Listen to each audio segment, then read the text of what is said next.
O telefone tocou e, com a maior naturalidade do mundo, minha nora anunciou que estava a caminho do meu sítio com um verdadeiro batalhão, 20 pessoas da família dela. O plano? Se instalarem lá por 2 semanas inteiras. O aviso prévio?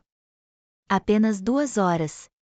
Aquele sítio não era um imóvel qualquer, era o sonho de uma vida, comprado com cada centavo que economizei em 30 anos de trabalho duro. Era para ser o meu santuário, meu refúgio de paz depois de ter criado 3 filhos praticamente sozinha. Mas, na cabeça da minha nora, meu paraíso particular estava prestes a virar um hotel com tudo incluso, por conta da casa. Mal sabia ela que, aos 62 anos, eu aprendi uma lição valiosa: a gente não implora por respeito, a gente impõe. Para vocês entenderem a dimensão do absurdo, preciso voltar um pouco no tempo, há exatos 3 meses. Meu nome é Rosa, e eu tinha acabado de realizar o sonho de uma vida inteira ao assinar os papéis do meu sítio. Imaginem um paraíso particular, 10 hectares de terra, uma casa principal imponente com 6 quartos, uma casa de caseiro, pomar, horta e até um lago privativo. Era a materialização de um sonho. Naquele primeiro fim de semana, eu me dediquei de corpo e alma, comprei móveis novos, decorei cada espaço com um carinho que só quem realiza um sonho conhece, plantei um jardim. Eu não estava montando uma casa, estava dando vida ao meu refúgio, meu pedaço de paz no mundo. E foi na tranquilidade daquela segunda-feira que meu paraíso ruiu. O relógio marcava 2 da tarde quando o telefone tocou.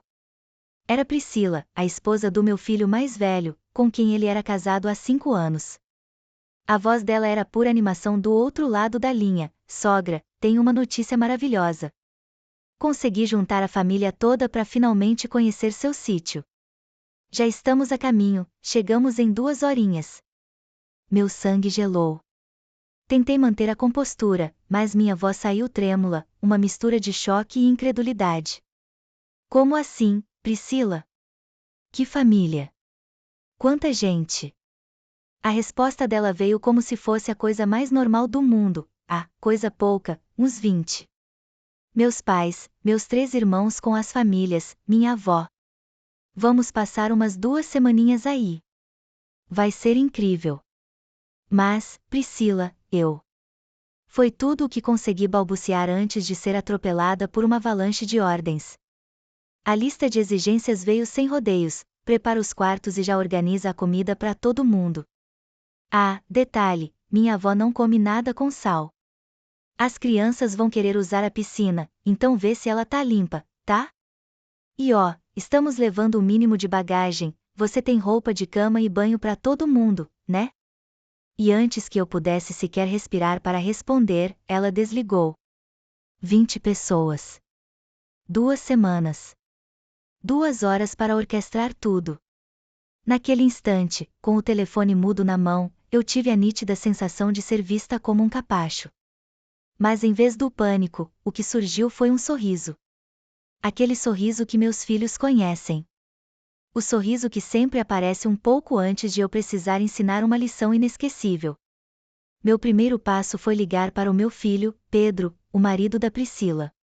A conversa foi curta e direta: filho, por acaso você estava sabendo que sua esposa decidiu trazer a família inteira dela, 20 pessoas, para passar as próximas 2 semanas aqui? Do outro lado da linha, o silêncio foi seguido por um choque audível. O quê? Mãe, de jeito nenhum, eu estou no trabalho, não sei de nada disso. A surpresa dele era palpável. Pois é, filho, respondi com uma calma cortante que ele conhecia muito bem. 2 semanas de férias gratuitas no sítio que comprei há menos de 7 dias. Curioso, não? Ele imediatamente se prontificou: mãe, me desculpe, eu vou resolver isso agora, vou ligar para ela. Mas eu o detive. Não, Pedro. Deixa comigo. Sua mãe sabe exatamente como lidar com isso. Com o plano em mente, minha próxima ligação foi para o seu José, o caseiro de 70 anos que cuidava da propriedade antes de mim, uma alma boa e um novo aliado. Expliquei a situação e a resposta dele foi uma gargalhada tão forte que ele mal conseguia falar. Dona Rosa, a senhora é terrível, ele disse, mas pode contar comigo. Vai ser um prazer fazer parte disso. As instruções para o seu José foram precisas: tranque o portão principal e pregue um aviso que eu ditei palavra por palavra. Enquanto isso, na cozinha, o grande banquete se resumia a uma panela de sopa de legumes e um pacote de pratos de plástico. A preparação dos quartos foi ainda mais minuciosa. Tranquei todos, um por um, deixando disponível apenas o menor deles, com uma cama de solteiro e sem ventilador. A confortável casa do caseiro também foi lacrada, o aquecedor da piscina desligado e todas as toalhas de banho estrategicamente removidas. Pontualmente às 16h15, o telefone explodiu. Era a Priscila. Ativei o viva voz, tomei um gole de café e atendi com a tranquilidade de quem não deve nada. Sogra, que palhaçada é essa? O portão está com um cadeado e tem um aviso falando que precisa agendar com 48 horas de antecedência. Minha resposta veio mansa: ah, Priscila, que pena. São as novas regras de segurança. Sabe como é? E eu não posso abrir exceções, seria injusto com os próximos visitantes. O desespero na voz dela era música para os meus ouvidos. Mas nós viajamos por 3 horas. As crianças estão exaustas, minha avó está passando mal, ela gritava, enquanto ao fundo eu podia ouvir o caos se instalando. Mantive a calma. Puxa, que situação complicada. Olha, tem um hotel ótimo a uns 20 minutos daí. Com certeza eles têm vagas para 20 pessoas. A acusação veio em seguida: a senhora está fazendo isso de propósito. Vou contar tudo pro Pedro, ele vai ficar uma fera. Foi a minha deixa. Querida, não se preocupe com o Pedro. Ele já sabe de tudo e, inclusive, concorda que é um tanto inadequado aparecer com 20 pessoas avisando com 2 horas de antecedência. Um bufo de raiva do outro lado.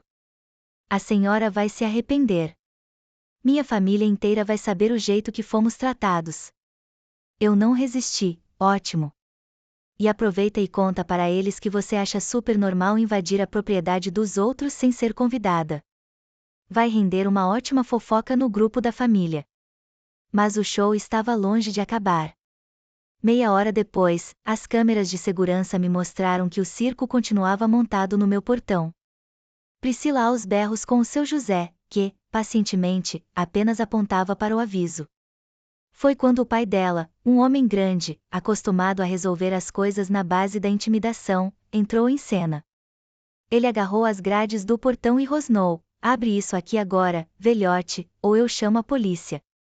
Seu José, imperturbável, sacou o telefone. Pode chamar. Aliás, se o senhor quiser, eu mesmo ligo.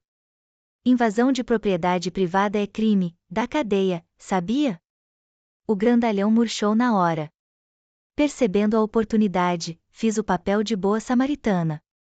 Liguei para o seu José e dei a ordem: pode avisar que, em caráter de exceção, vou permitir uma visita rápida. Mas o portão fecha às 6 da tarde em ponto. A cena que se seguiu quando eles finalmente entraram foi impagável. A cara da Priscila era uma mistura de exaustão e fúria contida. Atrás dela, uma procissão de 20 pessoas irritadas, crianças aos prantos e a avó resmungando sobre tudo. Com o meu sorriso mais acolhedor, eu anunciei: sejam bem-vindos. Fiz uma sopinha para aquecer vocês. Fiquem à vontade, está na cozinha. A reação foi imediata. Sopa? Só isso? E os quartos? Onde a gente vai dormir? Priscila perguntou, o rosto vermelho de raiva, enquanto os outros me fuzilavam com o olhar. Respondi com a mais pura inocência: ah, querida, você não especificou que precisavam de quartos. Pensei que fosse só uma visitinha rápida. Mas tem um quarto disponível, se quiserem dar uma olhada. A visita ao minúsculo cômodo foi o golpe de misericórdia. A mãe dela quase teve um colapso. 20 pessoas aqui dentro? A senhora enlouqueceu? A minha resposta foi na lata: louca? Eu. Ou quem acha normal autoconvidar 20 pessoas para se hospedar de graça por 2 semanas? Eu comprei um sítio, não inaugurei uma colônia de férias. Foi nesse exato momento que um carro cantou o pneu no cascalho. Era o Pedro. Ele saiu do trabalho e, pelo jeito, voou baixo até o sítio. Ao ver o cenário, a família da esposa acampada na minha varanda, o clima de velório e a minha sopa solitária na mesa, ele empalideceu. A primeira frase foi direcionada a ela: Priscila, o que foi que você fez? A resposta dela foi puro teatro, com lágrimas nos olhos: eu? Sua mãe que está sendo ridícula.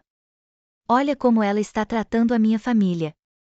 Pedro olhou para ela, depois para mim, e a pergunta dele foi fria e precisa: você ligou para minha mãe com 2 horas de antecedência para avisar que estava trazendo 20 pessoas para ficar por 2 semanas? Priscila ainda tentou se justificar. E qual o problema? Somos família. Ela tem espaço de sobra. Mas Pedro, balançando a cabeça, deu a sentença: família pede, não manda. Família respeita, não invade. Ele se virou para mim, a vergonha estampada em seu rosto: mãe, me desculpa por isso. Foi a senha para a mãe de Priscila entrar na briga, mas que tipo de sogra faz uma coisa dessas? Na minha família, todos são bem-vindos a qualquer hora. Não deixei a oportunidade passar. Com a maior serenidade do mundo, respondi: que ótimo, senhora. Sendo assim, o problema está resolvido. Vocês todos podem ir para a sua casa. Afinal, lá todos são bem-vindos a qualquer hora, não é mesmo? Vendo que a intimidação e o drama não surtiram efeito, o pai de Priscila mudou de tática, tentando assumir o controle com um ar de superioridade. Escuta, vamos resolver isso como adultos. Quanto você quer para nos hospedar? Um sorriso sarcástico brotou no meu rosto. Ah, então agora estamos falando de negócios? Interessante. Fiz uma pausa dramática, calculando mentalmente. Bem, vamos ver, uma tarifa padrão de resort por aqui é R$ 300 por pessoa, por dia. Vezes 20 pessoas, durante 14 dias, isso dá um total de R$ 84.000. O silêncio que se seguiu foi ensurdecedor. O homem que antes esbravejava agora estava roxo, sem palavras. Isso é um absurdo. É extorsão, ele finalmente conseguiu dizer. Extorsão? Não, meu caro. É o preço de mercado. Se está achando caro, sugiro o hotel na cidade, que cobra a metade. Ou, claro, sempre há a opção de voltarem para casa. Essa é de graça. Foi a gota d'água. As crianças começaram a chorar ainda mais alto e, no meio do caos, a avó de Priscila se jogou numa cadeira, com a mão no peito. Meu coração, essa mulher vai acabar me matando. Sem perder a compostura, eu chamei: seu José. Por favor, traga um copo d'água para a senhora e já ligue para o táxi do João, para levá-la ao hospital, se for preciso. Como num passe de mágica, a senhora se levantou. Não precisa, não. Já estou bem. Eu sorri. Um milagre da medicina moderna. A recuperação instantânea. Foi a gota d'água para Pedro. Com uma seriedade que eu raramente via, ele pegou Priscila pelo braço. Vamos embora. Agora. Todos vocês. Ela ainda tentou argumentar, balbuciando um mas, Pedro, sua mãe, mas ele a cortou, firme. Minha mãe está coberta de razão. O que aconteceu aqui foi um absurdo. Acabou. Vamos embora. Enquanto o grupo se organizava para a retirada humilhante, a irmã de Priscila, num último fio de esperança, se virou para mim: a senhora não podia ao menos deixar as crianças darem um mergulho na piscina? Eu mantive a postura. Claro, sem problemas. A piscina está disponível para visitantes devidamente agendados. Vocês podem marcar uma data para daqui a 2 semanas. Ah, e não se esqueçam de trazer os comprovantes de exame médico das crianças. A incredulidade no rosto dela era palpável. Exame médico para usar uma piscina? Respondi com um sorriso: normas de segurança e higiene, querida. Quando o último carro finalmente partiu, levantando poeira, seu José se aproximou, um brilho nos olhos. Dona Rosa, a senhora foi simplesmente brilhante. Nunca vi nada parecido. Eu suspirei, sentindo o peso do dia sair dos meus ombros. Obrigada, seu José. Às vezes, a gente precisa mostrar que ser uma pessoa boa não é o mesmo que ser boba, não é verdade? 2 horas depois, o som do carro de Pedro, dessa vez sozinho, quebrou o silêncio da noite. Ele se sentou ao meu lado na varanda e, por um longo tempo, ficamos apenas ali, em silêncio, observando as últimas cores do pôr do sol pintando o céu. Mãe, ele começou, a voz cansada, a Priscila vai demorar muito tempo para voltar a falar com a senhora. Eu dei um risinho irônico. Que pena, né? A falta que ela vai me fazer. Nós dois rimos, um riso de cumplicidade e alívio. Mas então ele ficou sério. De verdade, mãe. Eu não fazia ideia que ela era capaz de uma coisa dessas. Havia uma dor genuína na voz dele. Eu olhei para o horizonte e disse: Filho, as pessoas revelam sua verdadeira natureza quando acreditam ter poder sobre os outros. Hoje, sua esposa te mostrou uma faceta que você precisava conhecer. Ele concordou em silêncio e, depois de uma pausa, veio a pergunta que pesava no ar: a senhora acha que eu deveria me separar? A pergunta me atingiu em cheio, mas a resposta não era minha para dar. Filho, essa é uma decisão que só você pode tomar. Mas eu te peço para refletir sobre uma coisa: se ela se sentiu no direito de fazer isso com a minha casa, o que ela não seria capaz de fazer com a sua vida, com as suas economias, com o seu futuro? O tempo passou. 3 semanas depois daquele dia fatídico, Pedro me ligou. A voz dele era mais leve. Mãe, eu e a Priscila começamos a fazer terapia de casal. Ela finalmente entendeu o tamanho do erro dela. Quer te pedir desculpas pessoalmente, mas está morrendo de vergonha. Ponderei por um momento. O perdão era importante, mas os limites eram ainda mais. Pedro, diga a ela que eu aceito as desculpas. Mas reforce que as regras do sítio continuam as mesmas: visitas, para quem quer que seja, só com agendamento prévio. 2 meses se passaram até que Priscila finalmente tomasse coragem. Ela apareceu no meu portão, sozinha, e com o aviso de uma semana de antecedência que eu havia exigido. Parada na minha varanda, ela olhou nos meus olhos e disse: Dona Rosa, eu vim aqui para pedir perdão. Eu fui arrogante, desrespeitosa e completamente mimada. A senhora estava com toda a razão. Havia sinceridade em sua voz. Eu a encarei e disse: Priscila, eu aceito suas desculpas. Mas é crucial que você entenda o que este lugar significa. Este sítio não é só terra e tijolo. Ele representa 30 anos da minha vida, do meu suor. É a minha maior conquista. Com a cabeça baixa, ela respondeu: Eu entendo agora. Fui criada achando que família pode tudo, mas esqueceram de me ensinar sobre respeito. Eu concluí, estabelecendo a lição final: pois é, Priscila. Família de verdade respeita limites. Família de verdade pede, não exige. Família de verdade se importa. Aquele dia foi um divisor de águas. Desde então, a dinâmica da nossa relação se transformou por completo. Priscila, a duras penas, aprendeu a perguntar antes de presumir, a valorizar o espaço alheio. A família dela? Nunca mais deu o ar da graça, e sinceramente, não sinto a menor falta. Às vezes, certas pessoas entram em nossas vidas com o único propósito de nos ensinar uma lição. Hoje, meu sítio voltou a ser o meu refúgio sagrado.